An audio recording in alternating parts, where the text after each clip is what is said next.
बारामती लोकसभेसाठी सुनेत्रा पवार यांची उमेदवारी जाहीर करण्यात आली आहे। बारामतीमध्ये राष्ट्रवादीच्या कार्यकर्त्यांनी फटाके फोडून जल्लोष केलाय। यामुळे बारामती लोकसभेत नणंद विरुद्ध भावजे असा सामना रंगणार आहे। या संदर्भात राष्ट्रवादीच्या कार्यकर्त्यांशी संवाद साधलाय आमचे प्रतिनिधी विकास कोकरे यांनी।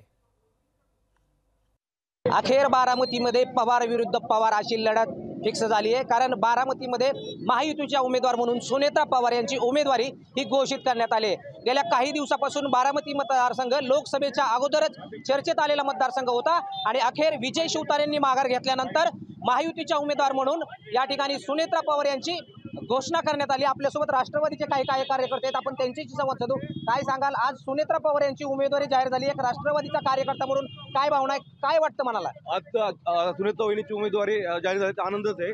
पण एका वाक्यात बोलायचं झालं तर आता ही उमेदवारी जाहीर झाली। अजितदादांनी केलेलं विकास काम आणि सुनेत्रा वहिनी पवार यांनी केलेलं सामाजिक कार्य, वर्चस खोटी सहानुभूतीदार यांची निवडणूक आहे आणि हे निवडणूक विकास आणि सामाजिक कार्याच्या जोरावर सुनेत्रा वहिनी पवार जिंकतीलच। ही निवडणूक पवार विरुद्ध सुळे आहे, पवार विरुद्ध पवार नाहीये हे अजून एकदा बारामतीकरांच्या वतीने सांगतो। रंगपंचमी खेळत असताना हा रंग उद्याच्या निवडणुकीमध्ये देखील आम्हाला विजयाचा रंग खेळायचा आहे।